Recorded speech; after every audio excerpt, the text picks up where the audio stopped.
Hi friends, welcome to my channel GK Competitions. This is your Ajay Mannar. ఈరోజు క్లాస్లో భాగంగా మనం intermediate మొదటి సంవత్సరం జంతు శాస్త్రంలోనే 3వ యూనిట్ అయిన జంతు వైవిధ్యంలో నిడేరియా వర్గము అలాగే టీనోఫోరా వర్గానికి సంబంధించిన బిట్స్ని చూద్దాం. పోయిన క్లాస్లో మనం నిడేరియాకి సంబంధించి దాదాపు ఒక 30 బిట్స్ పైగా మనం డిస్కస్ చేసాం. ఈరోజు అదే నిడేరియా వర్గానికి చెందిన ఇంకొక 20-30 బిట్స్ డిస్కస్ చేద్దాం.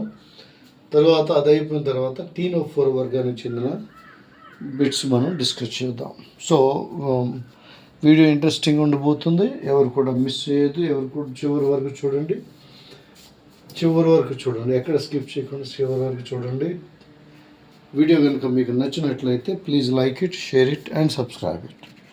So without wasting our time, today we will start our class. పోయిన క్లాస్లో మనం 1230 బిట్స్ మనం డిస్కస్ చేసాం. అది బహురూపకతను ప్రదర్శించే జీవులు హైడ్రోజోవా వర్గానికి చెందినవి, హైడ్రోజోవా విభాగానికి. ఇవి నిడేరియా వర్గపు జీవులు. ఈరోజు 1231 చూద్దాం. Question number 1231. ఒక సమూహంలోని ఏకాంత జీవకం గల జీవులు. ఒక సమూహంలోని ఏకాంత జీవకం గల జీవులు. ఆన్సర్ ఫైసేలియా. 1232. మంచినీటి పాలిప్ అని దీనిని అంటారు. ఇది very important friends, star mark ఇస్తున్నాను, గమనించండి. మంచినీటి పాలిప్ అని హైడ్రా అని పిలుస్తారు. తర్వాత నెక్స్ట్ క్వశ్చన్ 1233 క్వశ్చన్ చూడండి. ఒబీలియా అను జీవికి మరొక పేరు గుర్తుపెట్టుకోవాలి, సీఫర్. మారు పేర్లు ఫ్రెండ్స్, మారు పేర్లు కంపల్సరీగా గుర్తుపెట్టుకోవాలి. 1234 చూడండి, very important. Portuguese man of war, చాలా important. Portuguese man of war అను ఏ జీవిని పిలుస్తారు? Answer Physalia. దీన్నే మ్యాన్ ఓ వార్ అంటారు. మ్యాన్ ఓ వార్ అని కూడా పిలుస్తారు. నెక్స్ట్ 1235. మీసోగ్లియా ఎక్కువగా ఉండటం వల్ల స్కైఫోజోవా జీవులను సాధారణంగా ఏమంటారు? మీసోగ్లియా ఎక్కువగా ఉండటం వల్ల స్కైఫోజోవా జీవులను సాధారణంగా జెల్లీ చేపలని పిలుస్తారు. 1236. స్కైఫోజోవా జీవులు ఏ ఆకృతిలో ఉండే ఏకాంత జీవులు? స్కైఫోజోవా జీవులు ఏ ఆకృతిలో ఉండే ఏకాంత జీవులు? Answer medusa. నెక్స్ట్ 1237. నోటి చుట్టూ 4 ముఖ బాహువులు కలిగిన జీవులు. నోటి చుట్టూ 4 ముఖ బాహువులు కలిగిన జీవులు. ఆన్సర్ స్కైఫోజోవా. తర్వాత 1238. ఏ జీవులలో సీలెంటిరాన్ 4 గదులుగా అలాగే కొన్ని కాలువలుగా విభక్తమవుతుంది?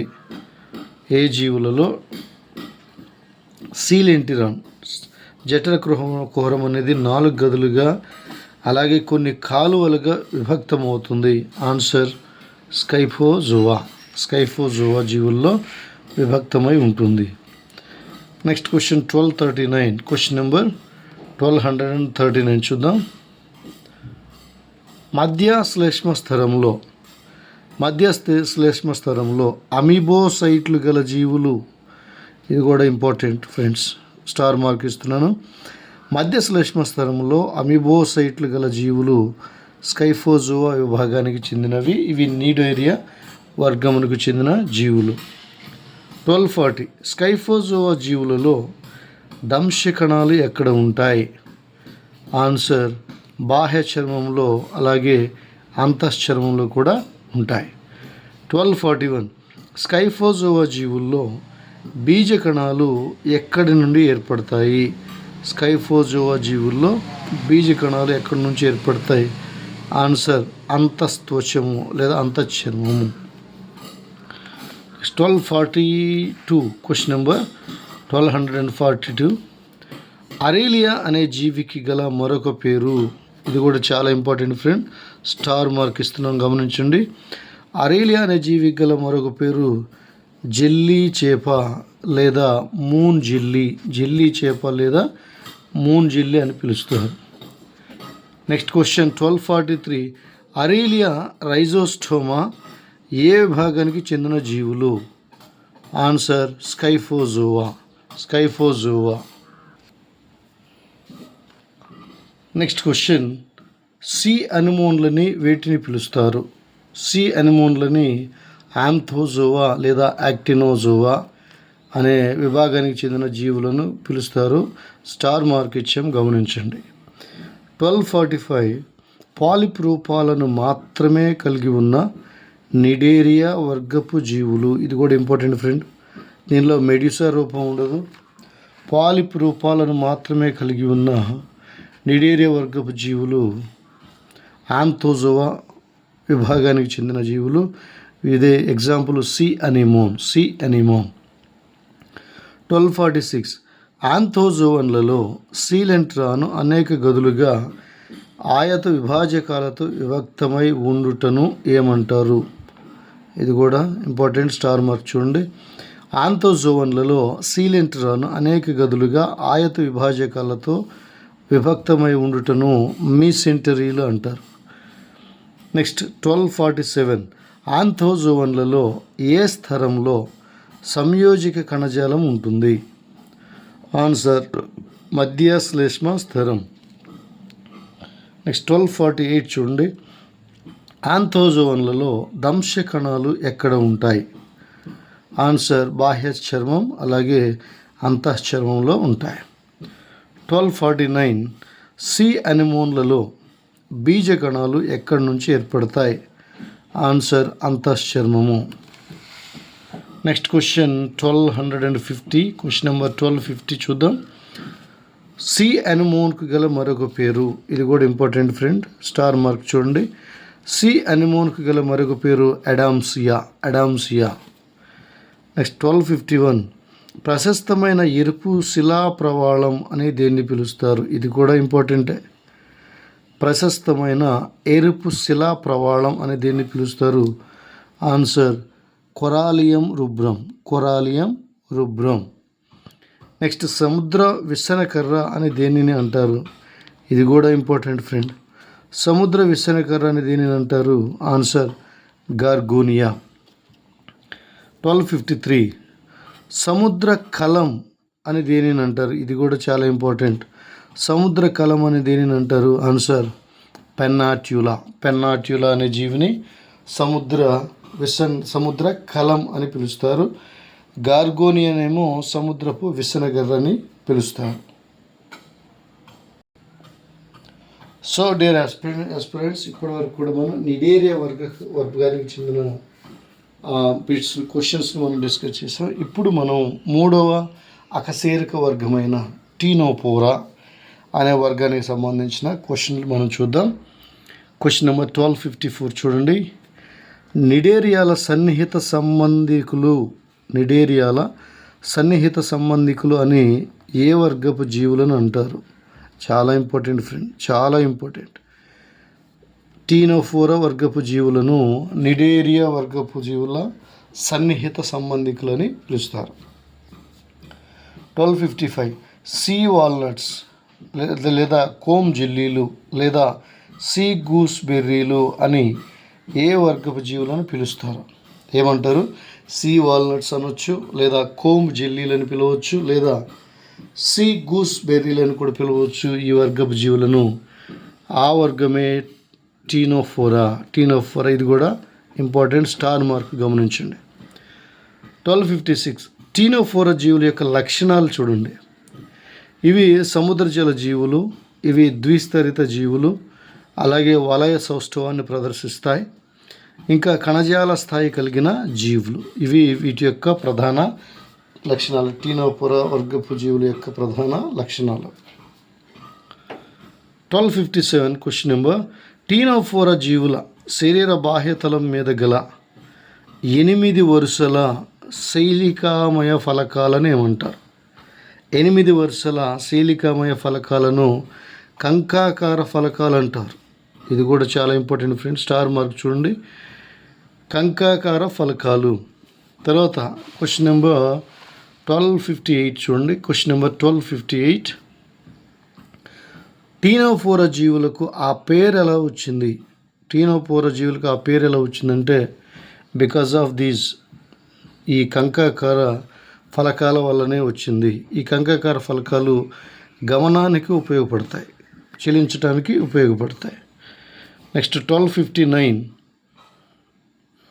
టీనోఫోరా వర్గపు జీవులలో ఆహారమును పట్టుకోవడానికి ఉపయోగపడే కణాలు. ఇది కూడా చాలా ఇంపార్టెంట్ ఫ్రెండ్స్. వాటిని లాసో కణాలు అంటాం, లేదా కోలోబ్లాస్ట్లు అని కూడా పిలుస్తాము. ఇవి జిగురు కణాలు. వీటిని లాసో కణాలు లేదా కోలోబ్లాస్ట్లు అంటాం. ఇవి ఆహారాన్ని పట్టుకోవడానికి ఉపయోగపడతాయి. అయితే ముఖ్యమైన విషయం ఏంటంటే టీనోఫోరా జీవుల్లో దంశ కణాలు అనేవి ఉండవు. ఇది చాలా ఇంపార్టెంట్, గుర్తుపెట్టుకోవాలి. క్వశ్చన్ అడగవచ్చు, ఈ క్రింది వర్గపు జీవులలో దంశ కణాలు ఉండవు అలాగే లేదా ఈ క్రింది వాటిలో దంశ కణాలకు సంబంధించి సరికాని వర్గాన్ని గుర్తించడానికి కూడా అడగవచ్చు. అదే టీనోఫోరా. నెక్స్ట్ 1260. టీనోఫోరా జీవుల్లో జీర్ణక్రియ ఎలా జరుగుతుంది? జీర్ణక్రియ కణబాహ్య అలాగే కణాంతస్థ జీర్ణక్రియ జరుగుతుంది. 1261. జీవసందీప్తి అత్యున్నత స్థాయిలో ప్రకటితమయ్యే వర్గపు జీవులు. Very important friends. జీవసందీప్తి అత్యున్నత స్థాయిలో ప్రకటితమయ్యే వర్గపు జీవులు టీనోఫోరా జీవులు. నెక్స్ట్ 1262. టీనోఫోరా జీవుల్లో ఏ రకమైన ప్రత్యుత్పత్తి జరుగును? దీనిలో లైంగిక ప్రత్యుత్పత్తి జరుగుతుంది. టీనోఫోరా వర్గపు జీవులలో లైంగిక ప్రత్యుత్పత్తి జరుగుతుంది. Question number 1263. టీనోఫోరా జీవుల్లో ఫలదీకరణము, అభివృద్ధి వరుసగా ఎలా జరుగుతాయి? ఆన్సర్, ఫలదీకరణం ఏమో బాహ్యంగా జరుగుతుంది, అభివృద్ధి ఏమో పరోక్షంగా జరుగుతుంది. పరోక్ష అభివృద్ధి మనం చూస్తాం. నెక్స్ట్, టీనోఫోరా జీవుల డింబకం పేరేమిటి? ఇది కూడా చాలా ఇంపార్టెంట్, స్టార్ మార్క్ ఇస్తున్నాం చూడండి. టీనోఫోరా జీవుల డింబకం పేరు సిడిపిడ్ డింబకం. సో ఫ్రెండ్స్, ఈ అకశేరుక వర్గాలు 10 ఉన్నాయి. వాటిలో ప్రతిదానికి ఒక డింబకం ఉంది, దానికి ఒక పేరు ఉంది. కనీసం ఒక డింబకం పేరైనా అడిగే అవకాశాలు చాలా ఎక్కువగా ఉన్నాయి, గమనించాలి. సో టీనోఫోరా జీవుల డింబకం పేరు సిడిపిడ్ డింబకం అని పిలుస్తున్నాం. నెక్స్ట్ 1265. క్వశ్చన్ నెంబర్ 1265 చూడండి. ఫ్లూరోబ్రాకియా, హెర్మిఫోరా అను జీవులు ఏ వర్గానికి చెందినవి? ఆన్సర్, టీనోఫోరా వర్గానికి చెందిన జీవులు. 1266 చూడండి. Question number 1266. టెంటాక్యులేటా, సూడా అనే విభాగములు ఏ వర్గానికి చెందినవి? టెంటాక్యులేటా అలాగే సూడా అనే విభాగములు ఏ వర్గానికి చెందినవి? ఆన్సర్, టీనోఫోరా వర్గానికి చెందినవి. 1267. ప్రౌఢజీవుల్లో 2 ప్రతిముఖ స్పర్శకాలు గల జీవులు. ఆన్సర్, ప్లూరోబ్రాకియా అలాగే టీనోప్లానా. ఇది టెంటాక్యులేటాకి చెందినది. ప్లూరోబ్రాకియా అలాగే టీనోప్లానా ఇవి రెండు కూడా రెండు ప్రతిముఖ స్పర్శకాలు గల జీవులు. తర్వాత క్వశ్చన్ నెంబర్ 1268 చూస్తే, క్వశ్చన్ నెంబర్ 1268. డింబక జీవుల్లో కూడా స్పర్శకాలు లేని జీవులు ఏ వర్గానికి చెందినవి? డింబక జీవులలో కూడా స్పర్శకాలు లేని జీవులు ఏ వర్గానికి చెందినవి? ఆన్సర్, టీనోఫోరాలోని సూడా విభాగానికి చెందినవి. టీనోఫోరా వర్గము అలాగే సూడా విభాగానికి చెందిన జీవులు. ఇది గుర్తుపెట్టుకోవాలి. ఇది కూడా స్టార్ మార్క్ ఇద్దాం చూడండి, ఇంపార్టెంట్. ఎందుకంటే డింబక జీవులలో జనరల్గా స్పర్శకాలు ఉంటాయి, కానీ ఈ టీనోఫోరా వర్గానికి చెందిన అలాగే సూడా విభాగానికి చెందిన డింబకాలలో ఎలాంటి స్పర్శకాలు ఉండవు. తర్వాత క్వశ్చన్ నెంబర్ 1269 చూద్దాం. Question number 1269. బెరో అనే జీవి యొక్క ప్రత్యేకత ఏమిటి? బెరో అనే జీవి, ఇది కూడా స్టార్ మార్క్ ఇస్తున్నాను చూడండి. బెరో అనే జీవి యొక్క ప్రత్యేకత డింబక దశలో స్పర్శకాలు ఉండవు. డింబక దశలో స్పర్శకాలు ఉండవు. తర్వాత క్వశ్చన్ నెంబర్ 1270. సజీవులు కాంతిని వెలువరించుటను ఏమంటారు? Very important. సజీవులు కాంతిని వెలువరించుటను జీవ సందీప్తి అంటారు. దీన్నే మనం బయోలూమినిసెన్స్ అని కూడా పిలవచ్చు. సో ఇది ఫ్రెండ్ ఈరోజు క్లాస్లో మన భాగాలు. ఈరోజు నిడేరియా వర్గం చెందిన కొన్ని బిట్లు డిస్కస్ చేసాం. అలాగే దాని తర్వాత అకశీర్క వర్గమైన టీనోఫోరా వర్గానికి చెందిన బిట్స్ కూడా మనం డిస్కస్ చేసాం. ఇక నెక్స్ట్ క్లాస్లో మనము ప్లాటిహెల్మింథస్ అనే వర్గానికి చెందిన బిట్స్ మనం డిస్కస్ చేద్దాం. I hope this video is useful for you. జాగ్రత్తగా ప్రిపేర్ అవ్వండి, ఎందుకంటే exams are fast approaching. Almost ఇంకా 15 days మాత్రమే ఉన్నాయి ఇంకా. కాబట్టి అది మైండ్లో పెట్టుకొని ప్రిపరేషన్ కూడా వేగవంతం చేయండి. So thanks for watching. All the best for you.